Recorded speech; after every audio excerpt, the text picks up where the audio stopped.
Kanchipuram వకుడా silks నాణ్యత మా ప్రాధాన్యత. మదీనాగూడ, మియాపూర్, హైదరాబాద్ లో త్వరలో శుభారంభం. ఆ రాగం ఎంపిక మొదలుకొని అది మీకు సహజంగా ఐ థింక్ వాతావరణం మరి అలా కటాక్షం వచ్చేస్తుందో అర్థం కావట్లేదు శ్రీలత గారు. అంటే ఈ రాగంలో చేయాలని నేను అనుకోనండి, but I going to that situation. ఆ హీరోయిన్ లోపలికి, ఆ హీరో లోపలికి వాళ్ళే నేనైతే ఎలా రియాక్ట్ అవుతాను అన్నదే సాంగ్. సో అలా అక్కడి నుంచి there was no looking back అని చెప్పొచ్చు. కష్టాలు పడ్డారా? డెఫినెట్లీ. ఆ తర్వాత ఏం జరిగింది, అదంతా అయిపోయింది, మొత్తం ఇండస్ట్రీ అంతా వచ్చారు ఆ రికార్డింగ్కి, చిరంజీవి గారితో సహా. అసలు ఎలా చేస్తుంది చిన్న ఇండస్ట్రీ తరలొచ్చింది అని చెప్పాలి ఒక మాటలో. రజనీకాంత్ గారు మొత్తం మొత్తం అసలు చిన్నపిల్ల చేస్తుందంటే ఎందుకు వీళ్ళందరూ వచ్చారు, నేను ఎలా చూస్తున్నా ఏం పట్టించుకోలేదు నేను మొత్తం. ఇంకా ఫోటో ఉంది, ఆ ఫోటో కూడా ఉంది నా దగ్గర. మొన్న ప్రభు గారు ఇచ్చారు నాకు, రిపోర్టర్ ప్రభు గారు. సో ఆయన ఉన్నారు అప్పుడు. సో చేస్తుంటే ఆ తర్వాత ఆయనకేమో వినపడి, ఏది ఇది శ్రీలేఖ కంపోజ్ చేయట్లేదు, కీరవాణిగా ఇంట్లో తను చేస్తుంటే అక్కడికి వచ్చి ఊరికే టక్ టక్ టక్ అని పాడేస్తుంది అని. అలాంటి ఒక టాకు గురుగారి చెవిలో పడింది. పడితే ఆయనకి కోపం వచ్చేసింది. కోపం వచ్చేసి ఏదో ఎమర్జెన్సీ మీటింగ్ అంటారు కదా, అలాగే ఒక ప్రెస్ కాన్ఫరెన్స్, ఎమర్జెన్సీ కాన్ఫరెన్స్ విజయవాడలో ఏర్పాటు చేశారు. విజయవాడలో హోటల్లో మళ్ళీ ఒక పెద్ద దీవాను, నేను మధ్యలో హార్మోని పెట్టి గురుగారు అక్కడ కూర్చుని అసలు సంబంధం లేని సిచ్యువేషన్స్ చెప్పి ఇప్పుడు వినండి టక టక టక ఆయన చెప్పడం, నేను కంపోజ్ చేయడం, చెప్పడం, కంపోజ్ చేసింది. ఇంకొకసారి నాకు ఇలా వినపడకూడదు. సో షీఈస్ టాలెంటెడ్ అని. సో ఇప్పుడు చెప్తాను, అంత నమ్మకం పెట్టుకున్నారు నా మీద. అసలు అది ఇప్పుడు చెప్తున్నాను మీకు వన్స్ అగైన్ మన వైపు నుంచి హ్యాపీ బర్త్డే టు యూ. అయ్యో బాబా ఇది హ్యాపీ బర్త్డే అనమాట. సో సో అలా స్టార్ట్ అయింది. సో అదే సినిమాలో సో ఓకే డ్యూయట్లు చేయడం అదంతా ఓకే. అదే సినిమాలో ఒక 25 ఏళ్ళు 30 ఏళ్ళు కని పెంచిన ఒక పిల్లలు వాళ్ళని అనాథగా వదిలేస్తే దాసరి గారు ఒక అమ్మా నాన్నలుగా జనాలకి జాగ్రత్త జాగ్రత్త జాగ్రత్త, కన్న తండ్రి జాగ్రత్త, జాగ్రత్త జాగ్రత్త జాగ్రత్త, కన్న తల్లి జాగ్రత్త, పగలు రేయి కలలు కని 10 నెలలు మోసుకొని పెంచిన బంధాలే పేగు బంధాలే ఇలా మనకి ఈ రోజున శాపాలుగా మిగిలితే ఏం చేయాలి?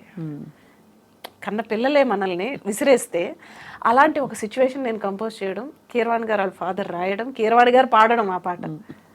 It's great experience.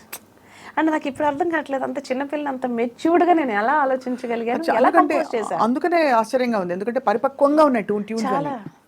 జాగ్రత్త జాగ్రత్త జాగ్రత్త, కన్న తండ్రి జాగ్రత్త, జాగ్రత్త జాగ్రత్త జాగ్రత్త, కన్న తల్లి జాగ్రత్త, పగలు రే కలలు కని 10 నెలలు మోసికని పెంచుకున్న బంధాలే నీ మెడ కురి బంధాలే, కడుపే కురివిగా బ్రతుకే చితిగా కాలిపోకు జాగ్రత్త జాగ్రత్త.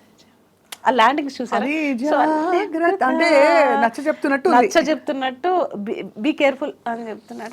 అవన్నీ మీకే తట్టాయి. అది అది అమేజింగ్ థింగ్. అంటే అంత చిన్న వయసులో కూడా గాడ్స్ గ్రేస్ అండి, గాడ్స్ గ్రేస్ పలికించింది అంతే. శ్రీలేఖ గారు మొత్తం తెలుగులో ఎక్కువ చేశారు మీరు? తెలుగులో ఎక్కువ చేశానండి. తెలుగు అండ్ కన్నడలో 2 చేశాను, మలయాళంలో 2 చేశాను, తమిళ్లో 2 చేశాను, హిందీలో బ్యాక్గ్రౌండ్ స్కోర్ 3 మూవీస్ చేశాను. హైయెస్ట్ పాయింట్ అంటే మీరు ఎక్కువ చాక్లెట్లు ఎప్పుడు కొనుక్కున్నారు? చిన్నప్పుడే, తర్వాత మానేసి. ఏంటి ఎక్కువ డబ్బులు ఎప్పుడు వచ్చి ఉంటాయి మీకు? ఏ సినిమాకి మీరు పీక్ అని బిగినింగ్ డేస్ లో చాక్లెట్ లెవెల్ లో ఉండే నా మైండ్. ఆ తర్వాత నేను చాక్లెట్ లెవెల్ మారిపోయింది. కార్లు అయిపోయాయి? కార్లు కాదు, ఎన్ని బట్టలు వస్తాయి. బట్టలు అది యూనివర్సల్. అది నాకు ఇవాళ ఒక 10 జతలు కొంటే రేపటికి పరగడిపోయి ఏమీ లేవు వేసుకోవడానికి. ఇప్పటికి అదే సిచ్యువేషన్. రోజు కొత్త డ్రెస్.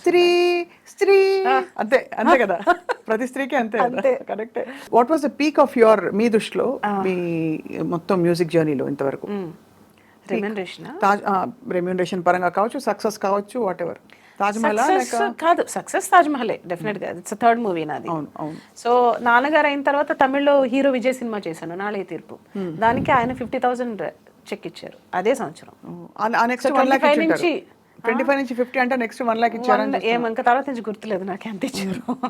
బట్ ఎలా శ్రీలేఖ గారు ఇవన్నీ మీరు డిసైడ్ చేసి ఇంత బడ్జెట్ అని చెప్తారా లేకపోతే లేదు నేను చెప్పేది ఎవరికైనా మీరే నేనే బడ్జెట్ ఇంత ఇన్ని లాక్స్ అవుతుంది ఇన్ని ల్యాక్స్ అవుతుంది, నాకు కావాల్సింది నాకు కావాలంతే. నాకు 50,000 కావాలంటే 50,000 కావాలి.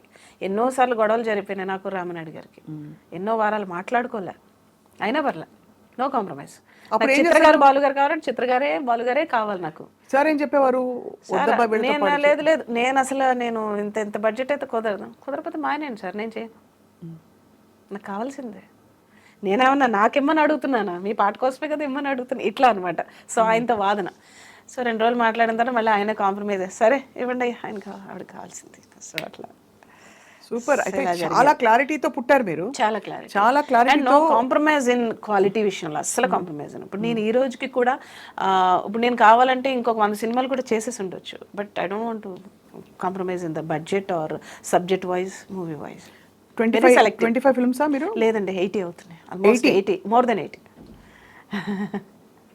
80 సినిమాలు తక్కువే, but very selective.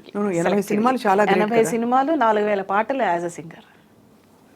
Most amazing. 3 times doctorate in Christian field. Wow, doctorate in Christian songs, highest songs పాడి. అంటే ఇన్ని అచీవ్మెంట్స్ ఇంత చిన్న వయసులో రావడం మీకేమనిపిస్తుంది వెనక్కి తిరిగి చూస్తే? ఏదో ఒక దైవికమైన నిర్ణయం అంటారా మీరు ఈ మ్యూజిక్ ఫీల్డ్లో ఉండడం? డెఫినెట్గా ప్రతిదీ కూడా అమ్మాయి, నాది ఏం లేదు, ఐఎమ్ ఓన్లీ ఇది ఇన్స్ట్రుమెంట్ అంతే. సో చిన్నప్పుడు సంగీతం నేర్చుకోవాలనే ఆలోచన కానీ అసలు లేదు, ఎప్పుడు లేదు, అవసరం కూడా లేదు. బహుశా మీరు 12 ఏళ్లకి ఇండస్ట్రీకి వచ్చేసారంటే అవసరం లేదు, అంటే నేర్చుకోవాల్సిన నెసెసిటీ రాలేదు, బట్ నేర్చుకుంటే బాగుండేమో, బట్ ఐ డోంట్ నో. మధ్యలో